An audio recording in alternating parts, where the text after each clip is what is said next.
Dear ladies and gentlemen, welcome again to the analysis of Yoleno TV. I hope you're well from wherever you're watching this channel. Now today has been a very busy day. We had the tribunal grilling session. We also had William Samoei Ruto attending that burial ceremony for Moses Kuria's sister. We also had Raila Odinga at Kamukunji grounds for his much awaited meeting of the public baraza.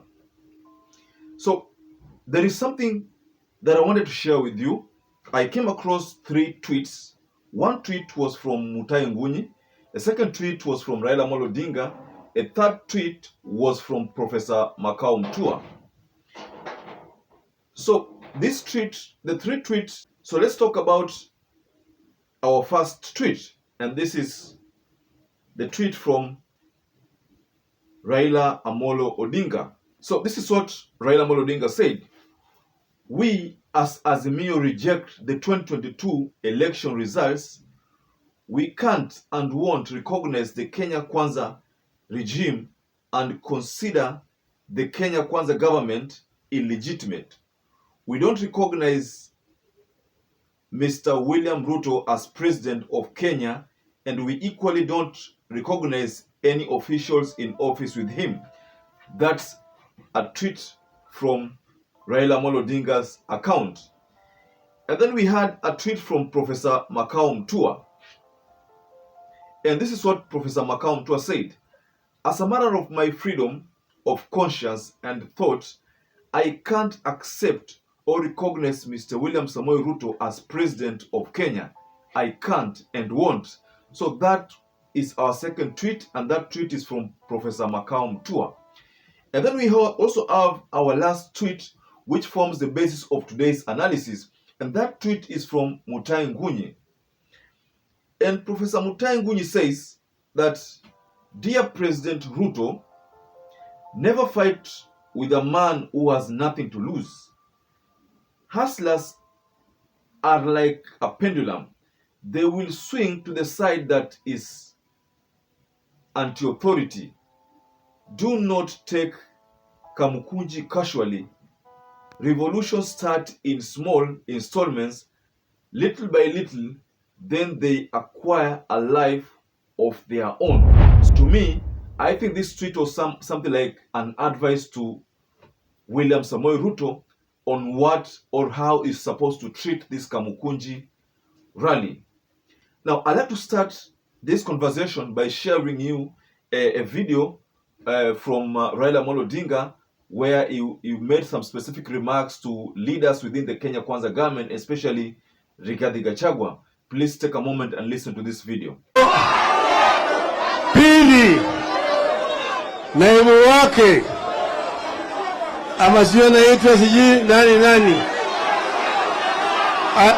anasema, anamwambia bosi yake niwachie mimi Raila, mimi nitadili na yeye. Kila mara anaitisha yeye ni mtoto wa Maumau, ni mtoto wa Maumau. Kwanza nataka kuambia yeye alikuwa hajazaliwa. Yule ambaye alitetea Maumau na kutoa Maumau kwa jela ni Jaramogi Oginga Odinga.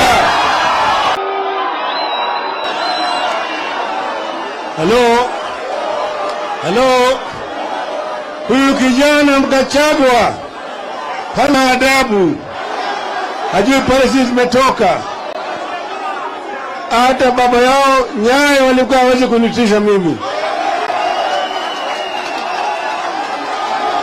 Hajui ya kwamba mimi niendelea jela mara 3 wakati yeye alikuwa analamba matako ya Nyayo.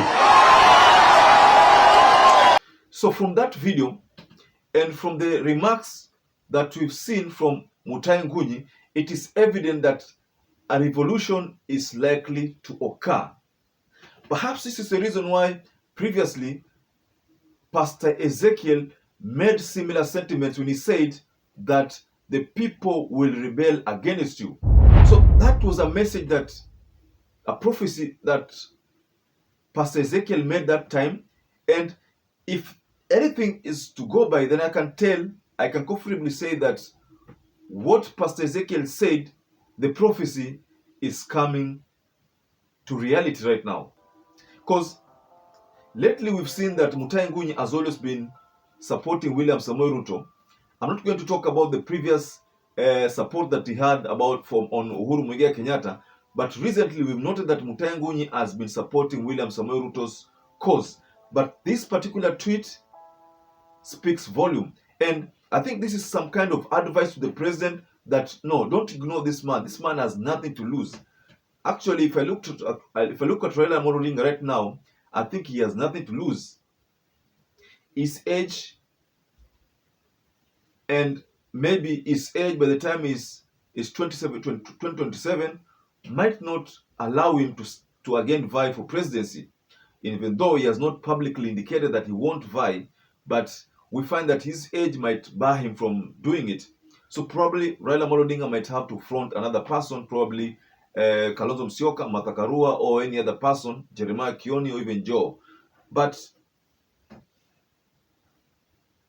the sentiments that have come from MUTAHI Ngunyi to the president speak volume, and I think, if I'm not wrong, Rais inafaa amtafute Raila Odinga. That's what I think should be done. In Moi's time, allow me to take you back. Moi fought Raila Odinga, and we know that he was jailed. We remember those incidences, and remember the 82 Air Force and the jailing to 1990s there. Moi fought Raila Odinga tooth and nail, but come 97, he had to work with Raila Odinga, and then they partnered and formed that new KANU. I think if you go back to the history, you'd get that. Mwai Kibaki tried to fight Raila Odinga, but Mwai Kibaki did not fight Raila Odinga directly, but he did it through his proxies. Those ministers that he had, those ministers that he had back then fought Raila Odinga, but they were fighting for Mwai Kibaki. Again, Mwai Kibaki had to work with Raila Odinga.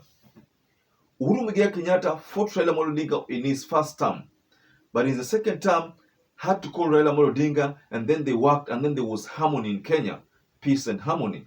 So I think the best thing that our president should do right now is to follow the advice from MUTAHI Ngunyi to avert a possible rebellion. Because at the time when Raila Odinga was working with Uhuru, the narrative of hustlers came about, and that is the time he issued a hustlers ilikuja. And now almost all Kenyans are hustlers. There is likely to be another narrative of sufferers if this continues, if what we are seeing continues, if M-Pesa transactions are going to be monitored, if taxation is going to be increased. Of course, we are going to see another rebellion like we saw on Uhuru Muigai Kenyatta. Another rebellion is likely to surface on William Samoei Ruto, and this will be now not hustlers anymore, but sufferers. These people will have converted themselves from hustlers to sufferers, and these are the people who are likely going to rebel against the regime, the Kenya Kwanza regime. So I think if William Samoei Ruto is smart enough, and we know he's very smart, he should heed MUTAHI Ngunyi's tweet, take MUTAHI Ngunyi's tweet as a very serious advice, and engage Raila Odinga on matters development. Dear ladies and gentlemen, kindly share your opinions below the comment section there. I'd like to hear what your observations are regarding this matter, because our big point for this analysis is whether William Samoei Ruto should ignore Raila Odinga, or William Samoei Ruto should follow what MUTAHI Ngunyi has issued as an advice. Ladies and gentlemen, stay safe and stay blessed until we catch up again in our next analysis.